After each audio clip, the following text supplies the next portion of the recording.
Very good morning students, welcome you all to example. आज आपका business studies के next lecture में again से मैं स्वागत करती हूँ। I am Kajal. आज आपको मैं बिजनेस स्टडीज का चैप्टर 5 ऑर्गेनाइजिंग जो है फुल फ्लेज जो चैप्टर है वन शॉर्ट सेशन में मैं कंप्लीट करवाने वाली हूँ। ठीक है, तो चलिए टाइम वेस्ट नहीं करते हैं। मैनेजमेंट का प्राइमरी फंक्शन होता है प्लानिंग एंड उसके बाद जो प्रोसेस आता है हमारे पास दैट इज ऑर्गेनाइजिंग। वो चैप्टर आज हम पढ़ने वाले हैं, that is chapter 5 specially for CUET and 12th class के कॉमर्स स्टूडेंट्स के लिए। ठीक है, इसमें क्या है ऑर्गेनाइजिंग। ऑर्गेनाइजिंग वर्ड से मतलब क्या समझते हो? कुछ भी ऑर्गेनाइज करके रखना, जो चीज जहां के लिए बनी है, जहां के लिए डिजर्विंग है, उसको ऑर्गेनाइज करके रखना। ठीक है, once the plans have been laid down, एक बार प्लान्स बन जाएं एंड ऑब्जेक्टिव स्पेसिफाइड, और जो ऑब्जेक्टिव अचीव करना है वो सिलेक्ट हो जाए, the next step is organising. हमारा नेक्स्ट स्टेप क्या है? ऑर्गेनाइजिंग है। To the resources in a manner, चीजों को, रिसोर्सेज को इस तरीके से ऑर्गेनाइज करना that leads to the accomplishment of objectives, जिससे क्या हो, जो मेन ऑब्जेक्टिव है वो आप अचीव कर सको। हमारे पास एक एग्जांपल है, Wipro has moved towards reaching for its goal of becoming a globally successful technology. Wipro जो है कंपनी, इसने अपने गोल को ग्लोबली सक्सेसफुल टेक्नोलॉजी, जो इनका गोल था, उसको अचीव करने में काफी ज्यादा मेहनत दिखाई है। ठीक है, that organising plays an important role. और इसका मेन लिंक किस चीज से था? ऑर्गेनाइजिंग। मींस ऑर्गेनाइजिंग की पॉलिसीज पे काम करके विप्रो ने जो है ग्लोबली अपना जो कंपनी का नेम है वो बहुत ही आगे तक लेके जा चुकी है। Okay, Wipro organise itself in a manner, Wipro ने अपने आप को इस हिसाब से ऑर्गेनाइज किया है जिसने कस्टमर के ओरिएंटेशन को अलाउ किया, ताकि बाकी जो भी गोल्स है उनको हटाओ, बाकी कस्टमर्स के गोल को छोड़ो, जो आपका मेन मैनेजमेंट का गोल है उसको अचीव करो on the basis of product lines. किसके बेसिस पे? प्रोडक्ट लाइन के बेसिस पे। Organizing ensures that efforts are directed towards the attainment of goals in such a manner that resources are used optimally and people are able to work collectively. Organizing क्या बताता है कि जो भी सबके efforts हैं, जो भी सबकी कोशिशें हैं, उन सबकी कोशिशें एक जगह होनी चाहिए। वो क्या है? मेन गोल को अचीव करना इस मैनर में कि सारे रिसोर्सेज का यूज ऑप्टिमली होना चाहिए, जितने की जरूरत हो बस उतना यूज होना चाहिए, एक्स्ट्रा कुछ भी यूज नहीं होना चाहिए। ठीक है, और इससे क्या होगा, लोग भी जो है वो कलेक्टिवली काम करने में भरोसा रखेंगे। ऑर्गेनाइजेशन असेंबल रिसोर्सेज, ऑर्गेनाइजेशन क्या करता है? रिसोर्सेज को असेंबल करता है, इकट्ठा करता है, और क्या करता है? ह्यूमन को असेंबल करता है, ह्यूमन को इकट्ठा करता है। ठीक है, हमारे पास अगला चीज है स्टेप्स। ऑर्गेनाइजेशन के स्टेप्स पढ़ेंगे कि किस तरीके से ऑर्गेनाइजिंग की जानी चाहिए। पहला है identification and division of work. सबसे पहले आपको काम को क्या करना है? आइडेंटिफाई करना है। क्या करना है? आइडेंटिफाई करना है, पहचानना है कि आपके कंपनी का काम क्या है। ठीक है, फिर उसे आप डिवाइड करेंगे। ठीक है, डिवाइड करने का मतलब कि सपोज यहाँ पर पर्सन ए है, बी है, सी है, डी है। ए का इंटरेस्ट सॉफ्टवेयर लाइन में है, बी का इंटरेस्ट कुछ एचआर में है, सी का इंटरेस्ट फाइनेंस में है, डी का इंटरेस्ट सो ऑन। ठीक है, तो पहले तो काम पहचानना है कि आपके मैनेजमेंट में कौन से काम है, और उस काम में किसको वो काम डिवाइड होना चाहिए, वो मिलना चाहिए, ये देखना है। पहला स्टेप है identification and division of work. ठीक है, तो सपोज अगर ए सॉफ्टवेयर के लिए एलिजिबल है तो ए को सॉफ्टवेयर का काम दे देना चाहिए, बी एचआर के लिए एलिजिबल है, इसको एचआर का काम देना चाहिए, सी फाइनेंस के लिए एलिजिबल है, इसको फाइनेंस का काम देना चाहिए। तो काम सबको बांट दिए। पहले काम को आइडेंटिफाई करना है, फिर काम को बांटना है। इससे क्या होगा कि जो डुप्लीकेशन है ना और बर्डन है, डुप्लीकेशन अवॉइड हो सकती है। ठीक है, बार बार काम की गलतियां रिपीट नहीं होंगी, और जो बर्डन है, बोझ है, वो भी सब में बंट जाएगा। एचआर का काम ये नहीं कि ए बी सी तीनों को करना पड़ेगा, एचआर का काम एचआर करेगा, उनका काम वो करेगा। एक पर्सन को एचआर फाइनेंस और ये वो सारा काम एक पर्सन को नहीं करना पड़ेगा, वो बांट दीजिए। ठीक है। नेक्स्ट हमारे पास है departmentalisation. Once work has been divided into small and manageable activities, एक बार अगर काम को छोटे कामों में, छोटे टास्क में अगर बांट दिया जाता है, which are similar in nature, जो सेम हो नेचर में, तो ग्रुप कर दिया जाता है। ठीक है, जैसे आपने देखा कि आपकी क्लास में इतने सारे स्टूडेंट्स हैं, ठीक है, और उनमें से जो भी स्टूडेंट्स पढ़ने वाले हैं, ठीक है, इंटेलिजेंट है, इंग्लिश मीडियम अलग है, हिंदी मीडियम अलग है, ये वो, इंग्लिश मीडियम वाले इस चीज में इंटेलिजेंट है, हिंदी मीडियम वाले भी इस चीज में इंटेलिजेंट है, उन सबको एक ही नेचर के हैं, इंटेलिजेंट है, तो उनको एक ग्रुप में बांट दिया। तो जब कोई सेम नेचर का काम में अगर सिमिलैरिटी वहां नजर आ रही है तो उसको एक ग्रुप में कर देना, तो इससे क्या होता है, स्पेशलाइजेशन। ठीक है, सपोज कोई पर्सन सॉफ्टवेयर में उसका क्वालिफिकेशन है, सॉफ्टवेयर में उसको एक्सपीरियंस है, नॉलेज है, और उसी फील्ड में उसे काम दोगे तो इससे क्या होगा, स्पेशलाइजेशन बढ़ेगा, वो उस चीज में एक्सपर्ट हो जाए। इसी को कहते हैं डिपार्टमेंटलाइजेशन। मतलब सेम नेचर, सेम इंटरेस्ट का काम अगर कर रहे हैं तो उनका सारे का एक ग्रुप बनाना चाहिए, और वो जो ग्रुप बनता है उसे स्पेशलाइजेशन होती है, और उसी को हम कहते हैं डिपार्टमेंटलाइजेशन। नेक्स्ट हमारे पास है असाइनमेंट्स ऑफ ड्यूटीज। पहले आपने काम को पहचाना, फिर काम को डिवाइड किया, फिर आपने डिपार्टमेंटलाइजेशन कर दी। Departmentalization in the sense means what, कि जिनको जो काम एलिजिबल है वो पूरा एक ग्रुप बना दिया, डिपार्टमेंट बना दिया। अब वो जिन कामों के जो एलिजिबल है, लायक है, उनको वो काम प्रोवाइड करोगे, असाइनमेंट्स ऑफ ड्यूटीज। ठीक है, उसके बाद आप क्या करेंगे, इस्टेब्लिशिंग रिपोर्टिंग रिलेशनशिप। और फोर्थ हमारे पास लास्ट आएगा स्टेप, रिपोर्टिंग रिलेशनशिप को एस्टेब्लिश करना है। मतलब इसका ये है कि सिर्फ काम किसी को दे देना ही ड्यूटी नहीं है, कि तुम्हें मैंने तुम्हारी ड्यूटी दे दी, काम खत्म। नहीं, किसी को काम देना ड्यूटी नहीं है, but each individual should also know who he has to take order from।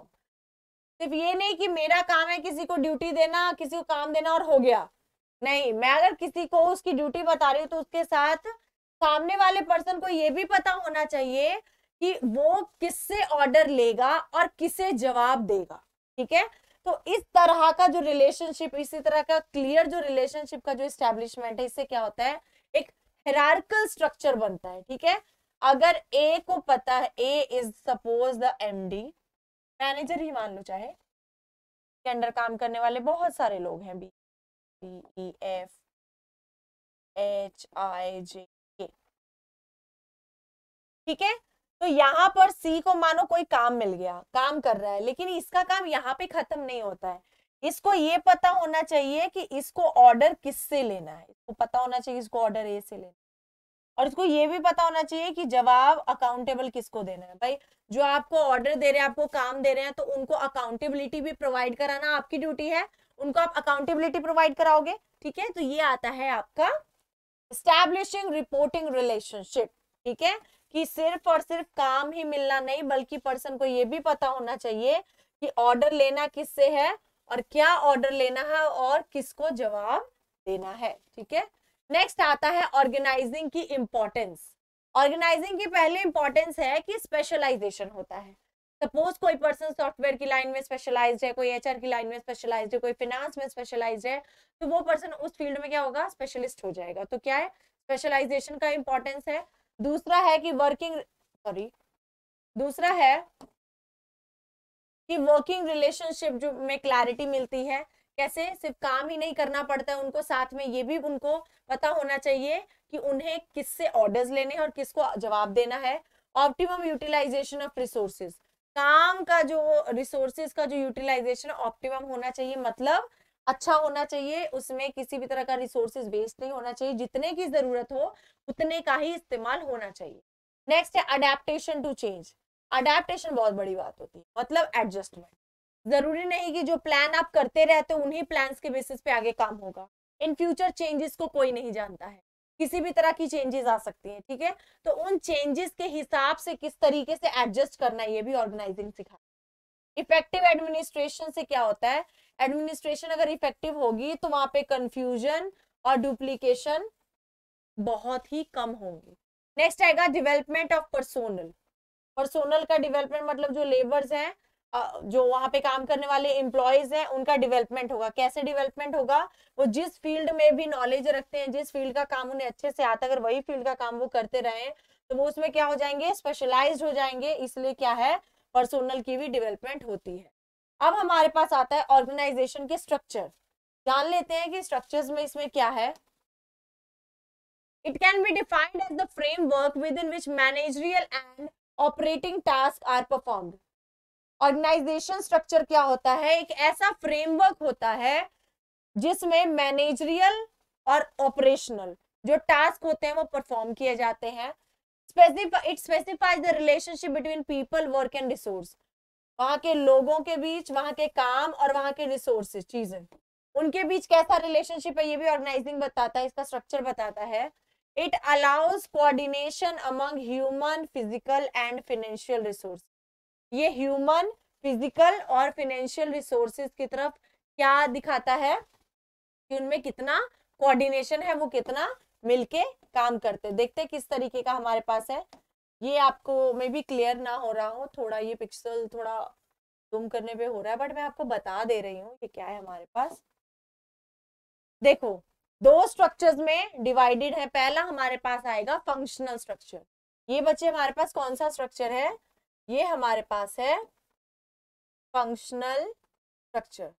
दो तरीके के स्ट्रक्चर है, पहला स्ट्रक्चर है फंक्शनल स्ट्रक्चर। फंक्शनल स्ट्रक्चर्स में देखो, सबसे पहले, अच्छा ये नजर नहीं आ रहा है क्या,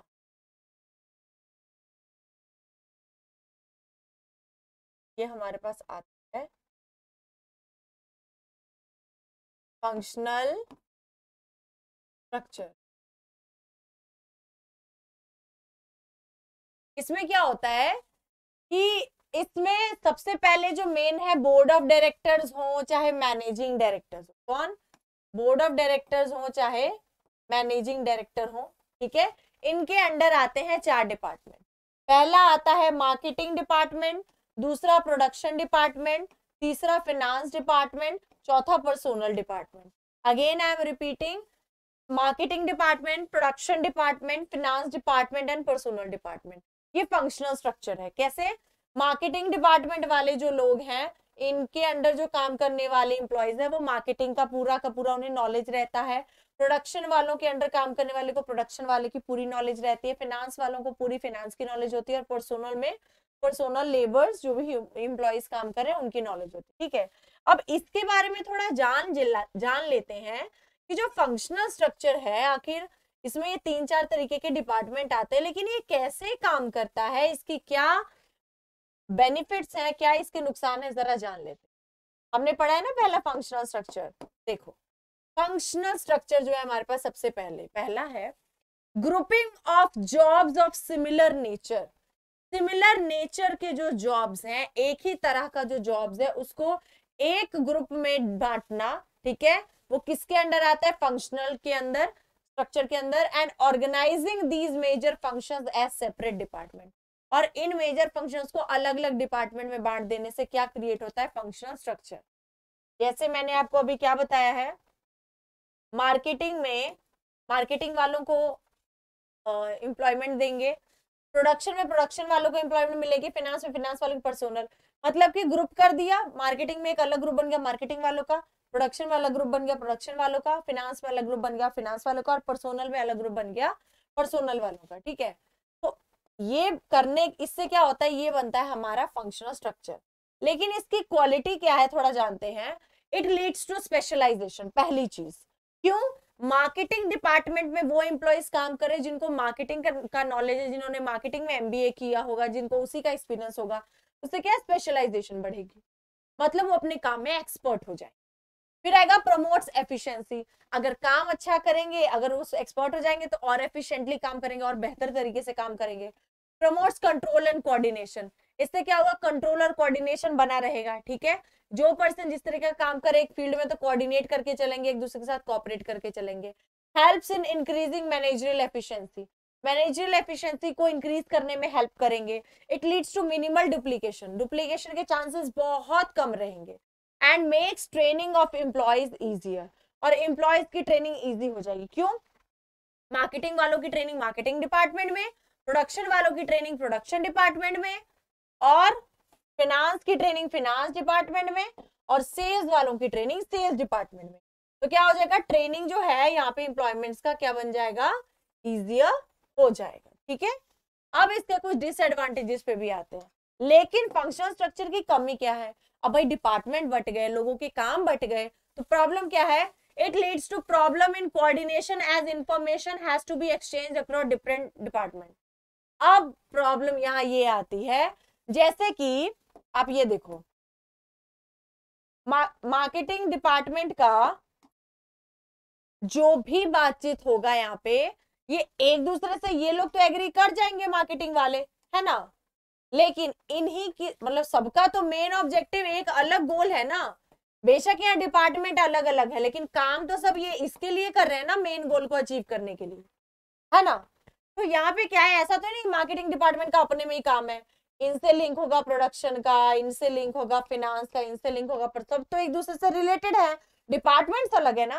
क्या पता प्रॉब्लम हो जाए, इनकी बातें इनको समझ में ना आए, इनके प्लान्स इन्हें अच्छे ना लगे, इनके प्लान्स इनको अच्छे ना लगे, एक दूसरे में तो कोऑर्डिनेशन है, लेकिन प्रॉब्लम कहाँ पे अराइज होगा? जब यही इंफॉर्मेशन अलग अलग डिपार्टमेंट में जब प्रोवाइड की जाएगी, तो वहां पे क्या होगी? प्रॉब्लम्स अराइज हो जाएंगी कि एक डिपार्टमेंट वालों की सोच जरूरी नहीं है कि दूसरे डिपार्टमेंट वाले इसकी सोच से मैच करेगा। क्लियर? नेक्स्ट हमारे पास आता है conflict of interest may arise in dates. Conflict of interest may arise in dates का मतलब होता है डिपार्टमेंट, सॉरी इट्स डिपार्टमेंट, ठीक है।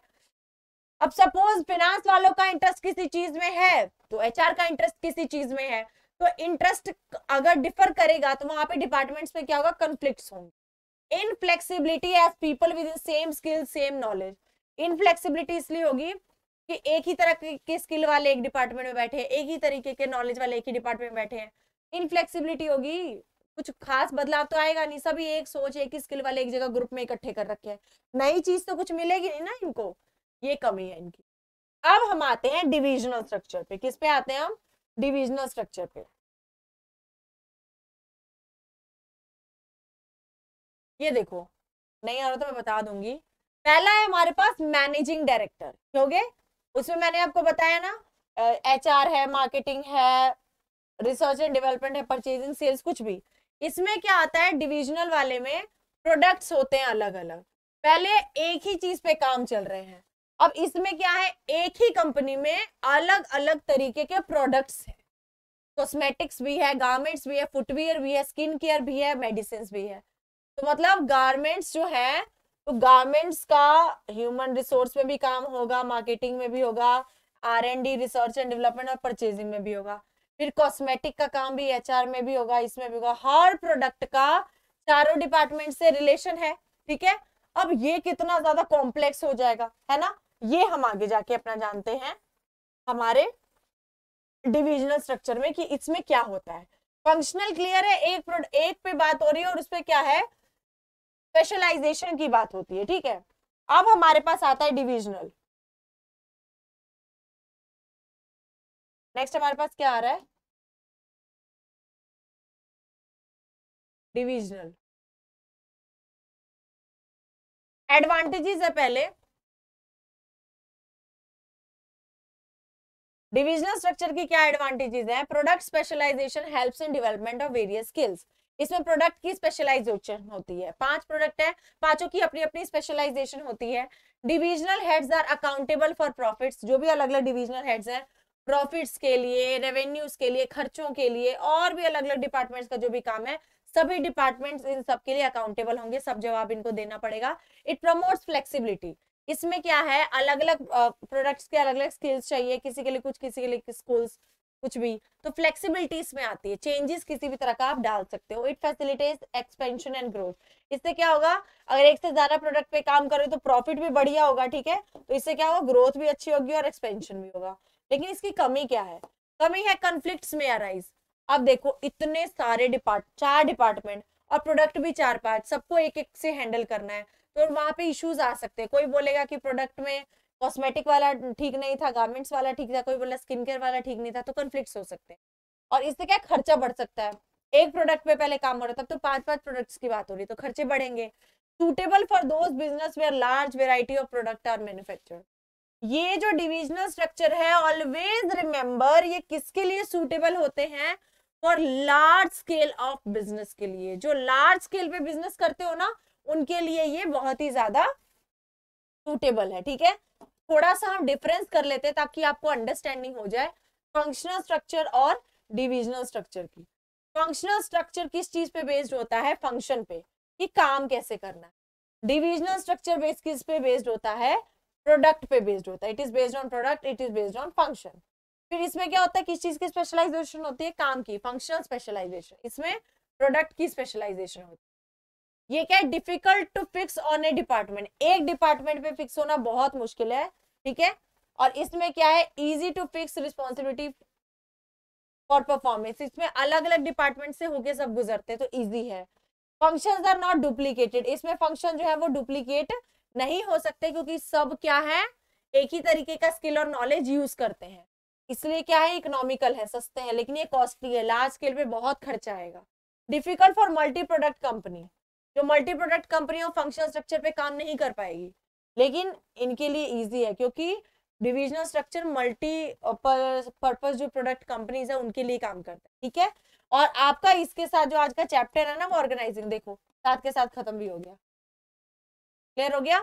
तो ये क्या थे आपके पास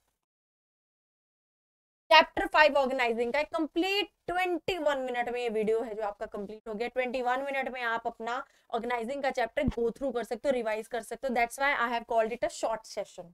ठीक है, ये सेशन जो है शॉर्ट है, जल्दी से समझ जाओगे आप। और इसी के साथ आपका आज का जो चैप्टर 5 है ऑर्गेनाइजिंग कंप्लीट होता है। फिर मिलूंगी मैं आपसे आपके नेक्स्ट चैप्टर 6 के साथ, दैट इज स्टाफिंग। ठीक है, ये स्टाफिंग चैप्टर जो है लेंदी है, पार्ट्स में इसको हम बांटेंगे और पढ़ेंगे। ठीक है, with this student thank you so much. आपका आज का क्लास जो यहाँ पे एंड होता है। ठीक है, फॉर दिस प्रिपरेशन के लिए ऑल द वेरी बेस्ट। खुश रहिए, मस्त रहिए, हंसते रहिए। अच्छा लगे तो भी बताइए, नहीं अच्छा लगे, कोई दिक्कत लगे वो भी बताइए ताकि हम इम्प्रूवमेंट करें। ठीक है, थैंक यू सो मच।